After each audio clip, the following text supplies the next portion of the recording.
오늘은 시편 55편 인생의 폭풍을 만났을 때 라고 하는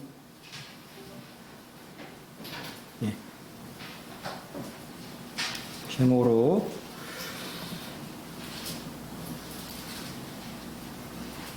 안 나오네요.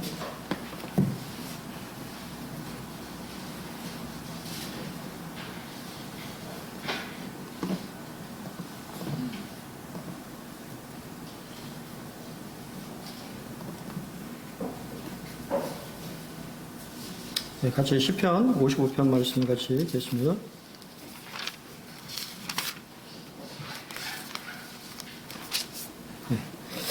교독해 읽겠습니다. 1절 하나님이여 내 기도에 귀를 기울이시고 내가 간구할 때 숨지 마소서.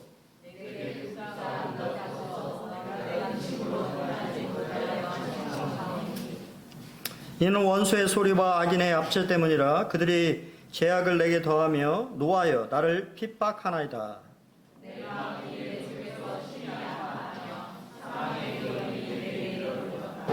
두려움과 떨림이 내게 이르고 공포가 나를 덮었도다.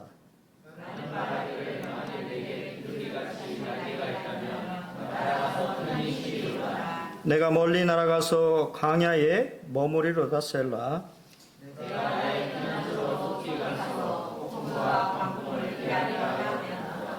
내가 성내에서 강포와 분쟁을 보았사오니 주여 그들을 멸하소서. 그들의 혀를 잘라 버리소서.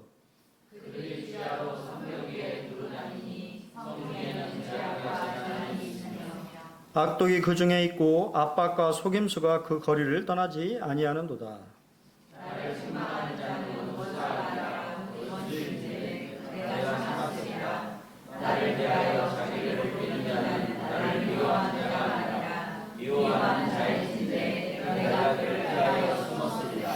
그는 곧 너로다. 나의 동료, 나의 친구요, 나의 가까운 친으로다.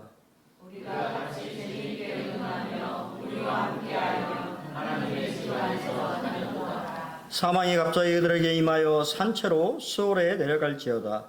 이는 악독이 그들의 거처에 있고 그들 가운데 있음이로다.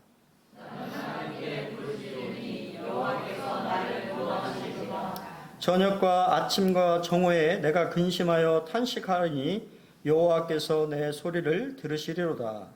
나를 대적하는 자 만손이 나를 치는 전쟁에서 그가 내 생명을 구원하사 평안하게 하셨도다. 옛부터 계시는 하나님이 들으시고 그들을 낮추시리라. 셀라. 그들은 변하지 아니하며 하나님을 경외하지 아니함이니이다.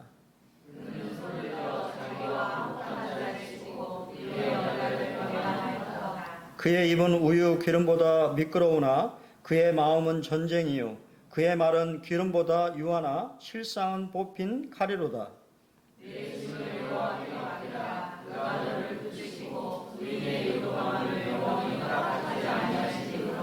하나님이여 주께서 그들로 파멸해 웅덩이에 빠지게 하시리이다. 피를 흘리게 하며 속이는 자들은 그들의 날에 반도 살지 못할 것이나 나는 주를 의지하리이다. 예, 감사합니다. 이게 제목이 달려 있는데요. 다윗의 맞스길. 맞스길은 교훈시라고 말씀을 드렸습니다. 그래서 인도자를 따라 현악에 맞춘 노래. 스펄전은 다윗의라고 하는 말에서 시련을 많이 당하되 은총은 많이 입은, 핍박을 당하되 구원과 높임을 얻은, 그리고 수많은 상황을 경험해 본 사람이었기에 그는 이토록 고귀한 글을 쓸 수 있었다라고 이야기를 하고 있습니다. 다윗은 이번 시편 55편에서 어떠한 상황에서 이러한 시편을 지었을까요?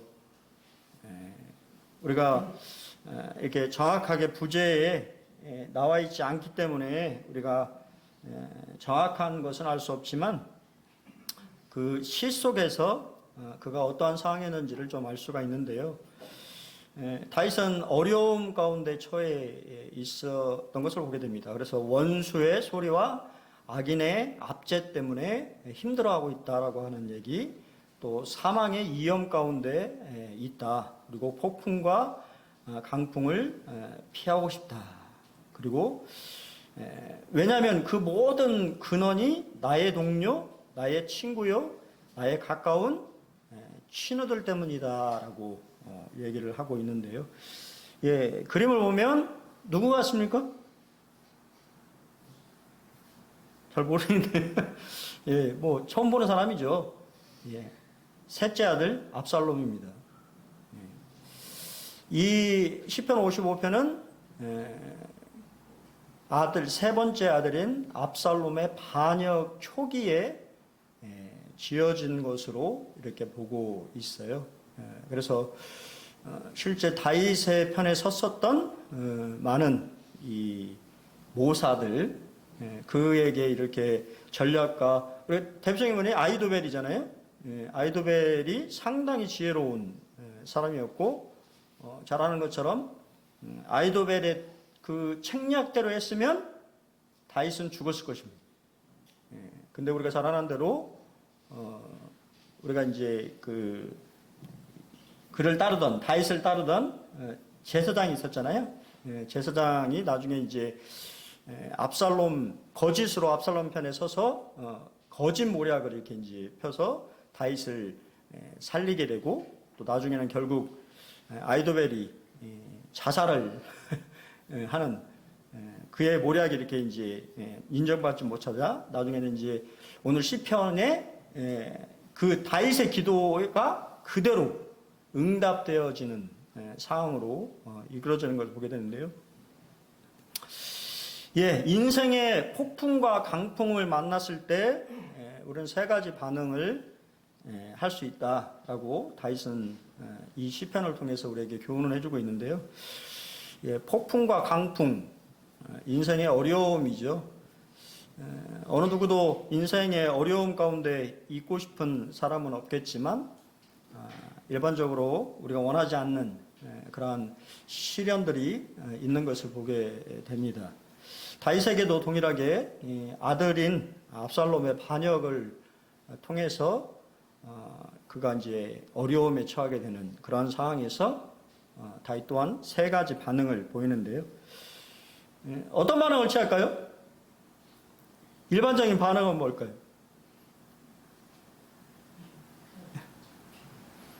예, 도망치는 겁니다. 그 상황에서 그냥 회피하고 싶은, 그 상황을 그냥 이기고 싶은 사람은 없을 거죠. 일반적으로 느끼는 우리의 감정은 또 우리의 일반적인 반응은 도망치고자 하는 마음이 든다라고 하는 거죠. 인간이 느끼는 가장 큰 고통 순위가 있는데 이게 이제 외적인 거죠. 장렬통이 가장 고통스럽대요. 불이, 화상, 몸에 불이 붙어서 자기 몸이 탈 때 느끼는 고통이 가장 고통스러운 고통이라고 하고, 두 번째가 절탄통. 이제 뭐 이렇게 손이나 이렇게 잘렸을 때 느끼는 고통. 세 번째가 뭐예요? 출산통입니다. 출산. 출산했을 때 느끼는 고통이 세 번째. 그리고 네 번째는 이렇게 하시면 안 되겠죠. 남성의 이제 중요 부위를 이렇게 이제 가했을 때 통증이 네 번째. 그리고 이제 나중에 이쪽 보시면 이제 생리통 뭐 별로 이렇게 이제 대수롭게 안 생각할 수 있습니다만 생리통도 상당히 고통스러운 이제 심하신 분들은 심한 고통을 느끼는데요. 이것이 이제 외부적으로 느끼는 고통인데 다윗은 당연히 이러한 상황에 대해서 고통스러웠겠죠. 근데 내 마음이 내 속에 심히 아팠다라고 이렇게 표현했는데 그 말은 출산의 고통을 표현하는 단어의 어근에서 파생된 단어예요. 그러니까 그가 느끼기에 여인이 출산했을 때 느끼는 그런 고통만큼 지금 이 자신에게 처한 그 상황을 그렇게 고통스러워하고 괴로워하고 있다라고 하는 것을 말하고 있죠. 여러분 그렇지 않겠어요? 아들이 배신을 하고 그렇게 믿었던 가까이 지냈던 자기를 따랐던 그런 사람들이 배신하는 이런 경험을 얼마나 할 수 있을까요? 근데 우리가 인생을 살아보면 종종 그런 경험들을 하게 되는 것을 또 보게 돼요. 안 하면 참 좋겠지만 믿었던 사람이 전혀 자기 편이 되어주지 않는 그런 상황들, 그래서 내가 어려움에 처하게 되는 그런 상황들이 했을 때 당연히 그러한 상황으로 인해서 어떻겠습니까? 고통을 느끼게 되겠지요. 또한 두 번째 그가 고통스러워했던 것은 자신의 부르짖음이 하나님께 거부당하는 것 같은 느낌을 받았기 때문이에요. 다윗은 우리가 말하는 것처럼 당연히 그 문제에 대해서 하나님 앞에 기도로 나아갔습니다. 하지만 하나님이 그 기도를 듣지 않으시는 것처럼 느껴졌다라고 하는 거예요. 하나님이 전혀 응답하지 않는 것 같은, 그래서 하나님이 꼭 숨어버린 것 같은, 자기와 함께하지 않는 것 같은. 스펄전은 그래서 이 기도를 우리 주님의 기도에 빗대어서 이렇게 말하고 있습니다. 하나님 아버지는 자신을 숨기셨다. 이것은 다윗의 자손이신 예수께서 겪으신 모든 고뇌 중 가장 고통스러운 부분이었다. 우리는 십자가의 고통을 생각을 하는데 그건 육체적인 고통을 말하는 거고, 실제 예수님이 가장 고통스러워했던 것은 뭐냐면 아버지와의 단절이었다고 하는 거예요. 아버지께서 나를 버리셨다라고 하는 감정을 우리 주님이 느끼셨다라고 하는 것이, 왜냐하면 그분이 버려야만이 우리가 생명을 얻을 수 있기 때문에 그러한 이 감정들을 느낀다라고 하는 것은 상당히 어려움에 처하는 것이죠. 내가 기도하지만 하나님이 내 기도를 외면하시는 것 같은, 듣지 않는 것 같은 그런 상황이라고 한다면 상당히 마음적으로 힘들어지겠지요. 또한 그 모든 것이 자신 때문이라고 하는 것을 너무도 잘 알고 있다고 한다면 얼마나 더 고통스러울까요? 우리가 잘 아는 것처럼 압살롬의 반역과 이러한 모든 일들이 사무엘하 12장 10절에 나와 있는 것처럼 바로 우리아의 아내를 뺏은, 그리고 우리아를 죽인 그 사건에 하나님의 징계로 이루어졌다라고 하는 것을 그가 이러한 일들을 통해서 깨닫게 됐을 때 얼마나 더 괴로웠을까요? 우리가 잘 아는 것처럼 징계가 바로 이루어진 것은 아니거든요. 우리가 이 말씀들을 잘 보면 실제 이 징계가 이루어지기 전에 다윗은 너무 나태한, 영적으로 어떻게 보면 깨어있지 않은 나태한 모습으로 있었던 것을 보되, 그래서 우리가 잘 아는 바대로 가족 간의 문제, 그렇죠? 첫째 아들은 암논과 다말과의 그런 관계, 그리고 실제 우리가 잘 아는 것처럼 압살롬이 이제는 암논을 죽여버리는 그런 모든 사항들에 대해서 아버지로서의 역할들을 했습니까? 안 했습니까? 안 했어요. 그냥 방관했습니다. 그런 일들이 쌓여서 지금 결국에는 압살롬이 반역을 일으키는, 성경 말씀 보면 압살롬이 반역하는 동안에 얼마나 준비했을 것 같아요? 그냥 바로 반역한 것이 아닙니다. 4년을 준비했어요. 압살롬은 실제 야망이 있는, 야심이 있는 사람이었던 것을 보게 돼요. 실제 다말과의 그런 자기 이 누이의 이 보복이라고 하는 것으로 보이지만 그의 마음속에는 그것을 빌미로 명분으로 삼아서 누구를, 장자를 죽여버리면 누가 왕이 됩니까? 누가 왕이 돼요? 둘째가 있다고 생각하는, 둘째는 성경에 거의 기록이 안 돼 있어요. 왜냐하면 둘째는 일찍 죽었을 가망이 많습니다. 결국 첫째인 암놈이 죽으면 누가 왕이 돼요?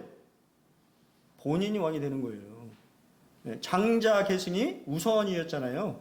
그러니 첫째 형을 죽인다고 하는 것은 결국 자신이 왕이 된다라고 하는 야심이 그 마음속에, 그러니까 실제 반역으로 이어지지 않았겠습니까?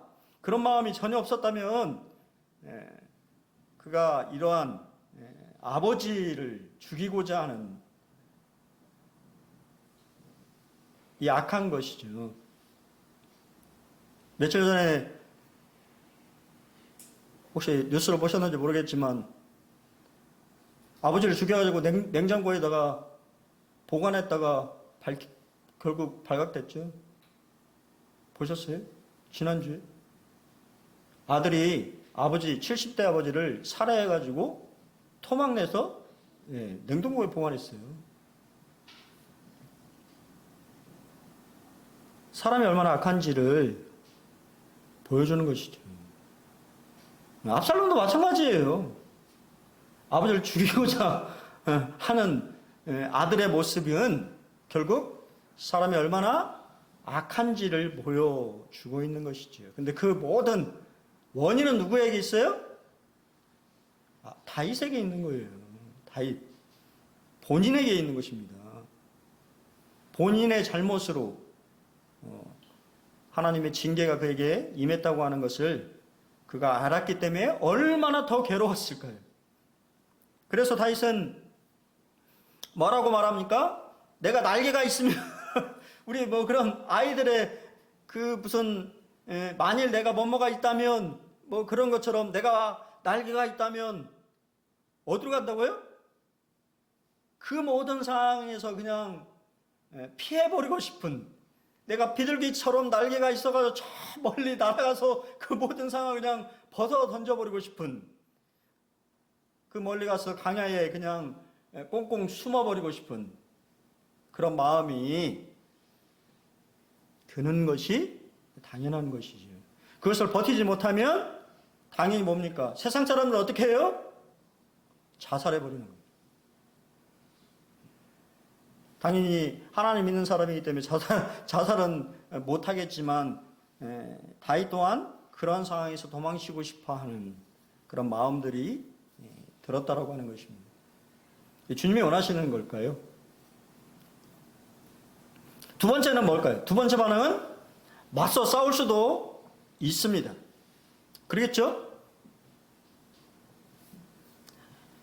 맞서 싸울 수 있었을까요?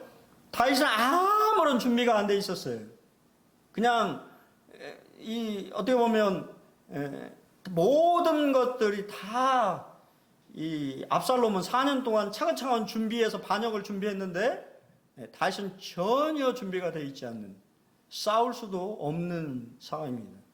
여전히 반역은 진행 중이었고 이길 수 없는 그러한 상황이었어요. 왜냐하면 이 말씀에 보면 이미 예루살렘 성 안에 그 다윗 왕에 대한 안 좋은 풍문이나 안 좋은 이야기들을 어떻게 써 있습니까? 퍼뜨렸어요. 민심이 이미 다윗 왕으로부터 떠나버린 것입니다. 근데 사실은 다윗이 그렇게 한 것이 아니죠. 거짓이 포함되어 있었어요. 속임수가 그 안에 있었습니다. 정치적인 그런 모략과 이런 강교한 선동가들에 의해서 다윗의 명성은 예루살렘 성에서 이미 그 자리를 잃어버렸어요. 도망가는 거 외에는. 그래서 우리가 말씀에 보면 다윗을 쫓는 백성들이 많았습니까? 적었습니까? 많지 않았어요. 이길 수 없는 그러한 상황이 돼버린 거죠. 자신의 마음의 고뇌를 기도로 털어놓았습니다. 시편이 시편이 그때도 말씀드렸습니다만 시편이 참 좋은 기도의 어떻게 보면 이 참고서라고 할까요? 기도의 이 모든 것, 우리는 뭡니까? 뭔가 이렇게 미사오구를 써서 경건하고 이렇게 기도하지만 시편의 다윗의 기도를 보면 뭔가 이렇게 정말 적나라해요. 뭐라고 얘기합니까? 멸해버리라고. 주님, 그들을 멸하소서, 혀를 잘라내버리는, 이게 다 비유적인 표현입니다만 그들이 쓰고 있는 모략들, 그런 거짓말들이 실제 분열되게 하시고 그 배신자들이 주어 마땅하다라고 하는, 그런 마음이 안 들겠습니까? 맞아요? 그 마음을 다윗은 표현하고 있다고 하는 거예요. 누구한테? 하나님한테. 하나님, 정말 이래요. 이런 사람들이. 그러면 어떻게 해야 되겠습니까? 그것이 가장 정직한 기도가 아닐까요? 자신의 마음에 있는 것들, 그런 것들을 하나님 앞에 다 털어놓을 수 있다라고 하는 것은 그만큼 다윗이 하나님과 뭐한 관계라는 것입니까? 친밀한 관계였다라고 하는 것이죠. 하나님에 대해서 그만큼 신뢰하는. 아무나한테 그렇게 털어놓지 못하잖아요. 세 번째는요, 시련을 넘어서 비상할 수 있다라고 하는 것입니다. 다윗은 이 시편 55편을 통해서 우리에게 무엇을 말해주고 있냐면, 시련을 넘어서 폭풍과 강풍이 우리 인생에 다가올 때 그 너머에 독수리처럼 비상하라고 하는 그런 교훈을 우리에게 주고 있습니다. 그럼 그가 어떻게 이 비상할 수 있는지에 대해서 당연히 우리에게 방법을 말해주겠죠. 첫 번째는 하나님을 계속해서 찾았다고 하는 거예요. 그 모든 문제를 해결할 수 있는 분이 누구라? 하나님이시다라고 하는 것을 다윗은 경험을 통해서 알고 있었기 때문에 그는 계속해서 하나님을 찾고 그분께 기도했습니다. 하나님의 내 기도를 기울이시고 내가 간구할 때 숨지 마소서, 내가 굽히사 응답해 주소서, 주여 그들을 멸하소서, 그들의 혀를 잘라버리소서. 나는 하나님께 부르짖으려니 저녁과 아침과 정오에 내가 근심하여 탄식하리니 여호와께서 내 소리를 들으시로다. 여기서 저녁과 아침과 정오에라는 말은 실제 이 기도 시간일 뿐만 아니라 간형적으로 봤을 때 하루 종일이라는 뜻입니다.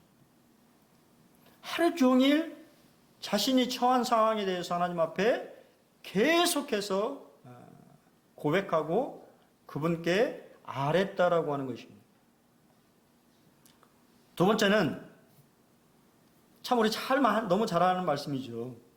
자신의 짐을 주님께 맡겨버렸습니다. 내 짐을 여호와께 맡기라. 그가 너를 붙드시고 의인의 요동함을 영원히 허락하지 아니하시리로다. 이 말씀을 잘 기억하셔야 되는데요. 내 짐을 여호와께 맡기라.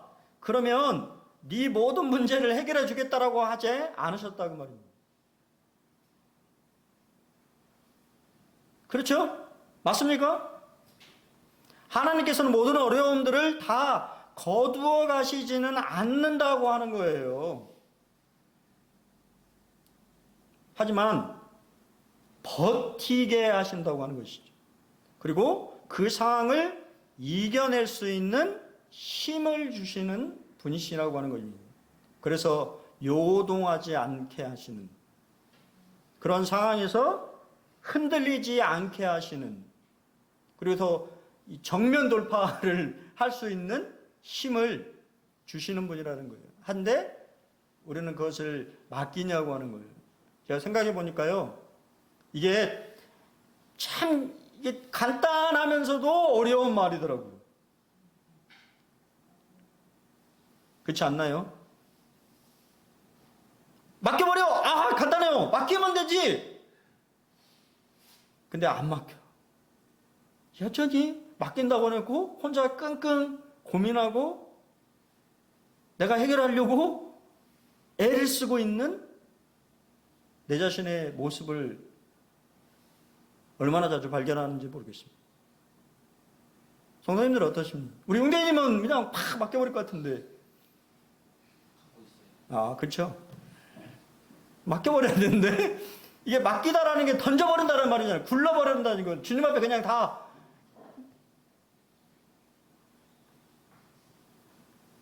그래서 믿음이 필요한 것이죠. 주님에 대한 믿음이 있어야만이 맡길 수 있는 것입니다. 여러분, 우리가 폭풍 속에 있을 때 주님께 기도하면 풍랑을 잠잠하게 가라앉혀 주실 수도 있습니다. 맞습니까? 예, 때때로 우리 삶 속에서 주님이 내가 정말 그런 어려운 상황에서 주님 내가 기도할 때 주님이 잠잠케 그 모든 문제를 해결해 주실 수도 있어요.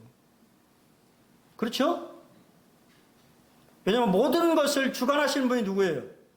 하나님이시잖아요. 두 번째는 폭풍우를 뚫고 잠잠하게 하시는 것이 아니고 폭풍우를 뚫고 우리에게로 걸어오실 수도 있습니다. 하지만 여전히 뭐하고 있어요? 비바람은 칩니다. 갈릴리를 나중에 꼭 그 성지순례 가면 이제 그 갈릴리 바다를 횡단하는데 바다 이제 호수 바다 호수 거기를 횡단하는데요. 생각보다 물살이 셉니다. 예, 파도가 배가 많이 출렁거려요. 생각보다. 우리 생각하는 조그마한 호수가 아니잖아요. 배 타고 1시간 넘게 가야 되니까 가로질러서 가려면 배 타고 1시간을 넘게 가야 되니 얼마나 큰 호수입니다. 물살이 잔잔하지 않아요. 잔잔해 보이지만 어느 정도 나가면 물살이 거셉니다.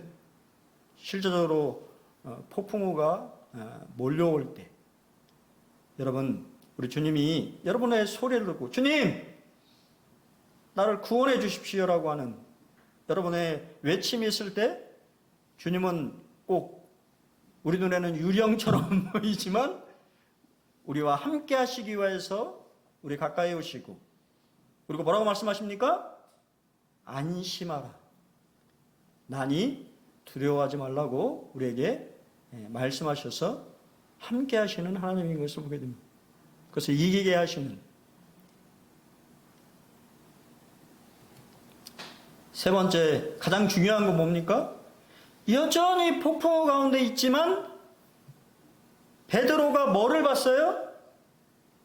파도를 볼 때 예수님을 봤을 때는 무협지에 나오는 것처럼 우리 무협지에 이걸 뭐라고 하냐면 수상비라고 하는 거예요. 수상비. 아십니까? 물 위를 걸었다. 그 무협지에 나오는 것을 누가 했어요? 베드로가 했어요. 누구를 바라봤을 때? 예수님을 바라봤어요. 근데 폭풍우, 몰려오는 파도를 바라보자. 그 상황을 바라보자. 시선을 잠깐 다른 곳에 돌리자. 어떻게 하기 시작했습니까? 빠지기 시작하는 거예요. 가장 중요한 거는 예수님께 시선을 고정해야 된다고 하는 것이죠. 폭풍우가 아니고 그런 문제나 상황이 아니고 그 모든 상황들을 주관하실 수 있는 바로 예수님께 시선을 고정할 때 여러분 그 모든 것을 헤쳐나갈 수가 있다고 하는 거예요. 그것을 가장 잘한 사람이 누구예요? 다윗입니다. 다윗. 우리 너무 잘 알죠. 베드로는 우리에게 이렇게 권면합니다. 너희 염려를 다 주께 맡기라. 이는 그가 너희를 돌보심이라. 믿으십니까? 예. 믿는다고 말하는데요. 잘 안 믿는 것 같아요. 제가 그래요. 제가. 말씀을 전하고 있는 제가 그런 생각이 들어요. 좀 빨리 도와주시면 좋으신데 하나님은 내 생각보다 한참 더디신 분인 것 같아요. 나는 당장 급한데 하나님은 느긋하게 기다리시는. 근데 생각해 보면 인내하는 법을 또 내가 기다리는 법을 배우게 하시는 것 같아요.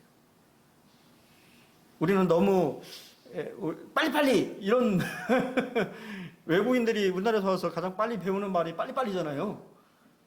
응? 빨리빨리. 응? 모르십니까? 네. 그 말을 한국 사람이 가장 많이 한다는 거 아닙니까? 빨리 이거 빨리 그거 하면 또 쉬는 게 없잖아요. 빨리 또 이거 해라고. 근데 그게 우리의 신앙 가운데도 있다고 하는 거예요. 믿음으로 좀 기다리면 주님이 우리를 돌보신다고 약속하셨던 것입니다. 예, 마지막은 세 번째는 맡겼으면 의심하지 말고 신뢰를 하라고 하는 거예요. 이게 참 어려운 부분인 것입니다. 이게 믿음이 필요한 것이죠. 그 모든 상황 가운데 마지막 구절이 다윗의 마지막 말이 나는 주를 의지하리이다. 의지한다라고 되어 있지만 영어에서는 trust입니다. 신뢰하는 겁니다. 믿는 거하고 다른 거예요. 믿는 것보다 더 깊은 확신을 말하는 것입니다.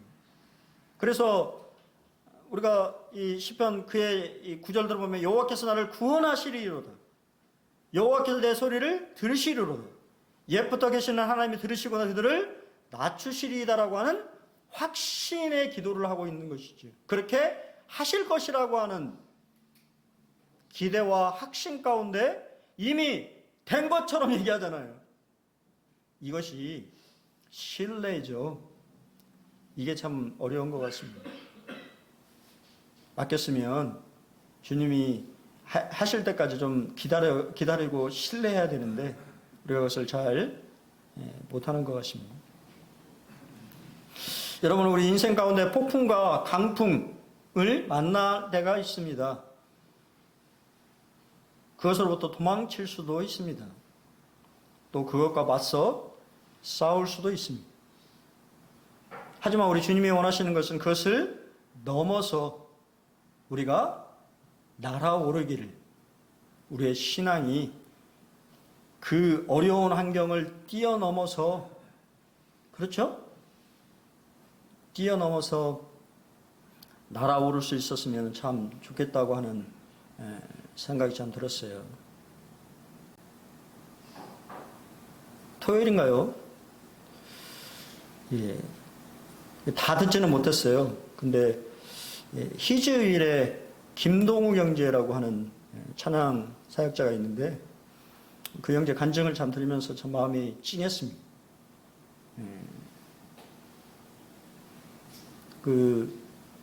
다 듣지 못해서 제가 이제 알 수는 없습니다만 가난한 형편에 어떻게 할 수 없는 그러한 상황인데 미국에 유학을 이렇게 가고 싶은 마음이 들어서 이 연습곡으로 재즈곡을 한 곡만 1년 동안 연습했대요.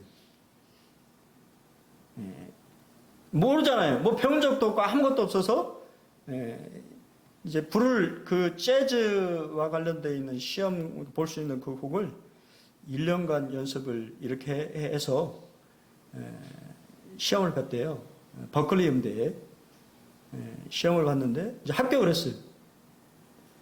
돈을 내야 되잖아요. 돈이 없는 것이죠. 그래서 그 형제가 기도를 했대요. 주님 앞에 나는 돌아갈 데도 없고 여기서 공부를 하고 싶습니다 하고 이렇게 주님 앞에 기도하고는 이 교직원들을 막 찾아갔대요. 그래서 자기의 사정을 얘기하면서 내가 합격을 했는데 공부를 너무 하고 싶은데 돈이 없습니다. 근데 그 이야기를 듣던 그 교직원은 나는 아무 상관이 없는 내가 해줄 수 없는 거다 그렇게 얘기를 했다고 그래요. 그래서 그냥 가버렸대요. 그래서 낙심을 막 하고 있는데 갑자기 사무실 문이 열리면서 한 분이 들어오라고 하더래요. 그래서 그분은 다시 자신의 모든 사정을 이야기를 했다고 합니다. 너무 공부를 하고 싶습니다. 근데 알고 봤더만 그분이 장학금을 담당하는 교직원 분이었어요. 그래서 바로 그 자리에서 그 사람에게 장학금을 수여했대요. 전액 장학금. 공부할 수 있도록. 그리고는 참 간증을 듣는데요. 예배당까지 4시간을 걸어갔대요. 돈이 없어서. 주님 앞에 예배는 드리고 싶은데 돈은 없고 그런 마음에서 한국에서 가져간 신발이 3개월 만에 밑창이 다 떨어져 나가는. 그러면서 그 4시간을 걸으면서 주님 앞에 너무 감사하고 찬양하고 그런 간증을 참 들으면서 참 옛날에 이렇게 이제 들었던 생각들, 그런 마음들이 저도 동일하게 참 공감이 되고, 왜냐면 저도 옛날에 이제 좀 어렵게 공부를 외국에서 생활을 했기 때문에 그런 사항들에 대해서 이제 이해하게 되는, 공감하게 되는, 그래서 그 말이 참 너무 가슴 아팠어요. 그 미국에 머무는 동안에 던킨 도너츠를 1000개를 먹었다고. 하루에 하나씩. 밥 사 먹을 돈이 없어서. 하루에 던킨 도너츠 하나로 끼니를 때워서 졸업할 때 던킨 도너츠를 1000개를 먹었다고 하는 이야기를 참 들으면서, 참, 주님이 이 형제를 어떻게, 그러면서 그 김동호 형제가 불렀던 이제 찬양이 광야에서라고 하는 그런 찬양을 나중에 작곡자한테 받아가지고 이렇게 불렀다고 하는 이야기를 참 들으면서 참 감동이 되었어요. 아마 그 형제에게는 그러한 때가 아마 가장 힘들고 어려운 그러한 때가 아닐지 모르겠습니다만, 그럼에도 불구하고 하나님 그를 날게 하시고, 또한 지금은 그의 바람대로 교수를 하고 있어요. 교수를 이렇게 하고 자신의 이제 소원을 주님이 이루셔서 이렇게 하고 있다고 하는 간증을 참 들으면서 참 감사가 되었던 것을 보게 됩니다. 여러분, 오늘 이사야서 40장 31절에 나와 있는 것처럼 오직 여호와를 앙망하는 자는 새 힘을 얻으리니 독수리가 날개치며 올라감 같을 것이라고 하는, 주님이 원하시는 것은 그런 환경과 상황에 매몰돼서 우리의 신앙이 이게 그냥 침륜에 빠지는 그런 것을 하나님이 원하시는 것이 아니라 그것을 뛰어넘어서 더욱 하나님 앞에 더 가까이 나아가는, 또 하나님을 만나는 그런 여러분이 되었으면 좋겠습니다. 다윗의 그러한 간증이 또 우리 성도님들의 삶에서 폭풍과 강풍이 몰려왔을 때 도망치거나 아니면 맞서 싸울 힘도 없는데 맞서 싸우려고 하는 그런 객기를 부리지 마시고 그 모든 것을 해결해 줄 수 있는 하나님 앞에 온전히 맡기는, 또 그분을 신뢰하는, 그래서 그런 모든 상황들을 잘 헤쳐나가서 주님이 나를 이렇게 인도하셔서 이런 것들을 이루게 하셨다라고 하는 간증을 우리 성도님들이 또 이렇게 하시면 어떨까? 내년에는 더 많은 수요 집회의 간증이 넘쳤으면 좋겠다라는 생각이 들어집니다. 감사합니다.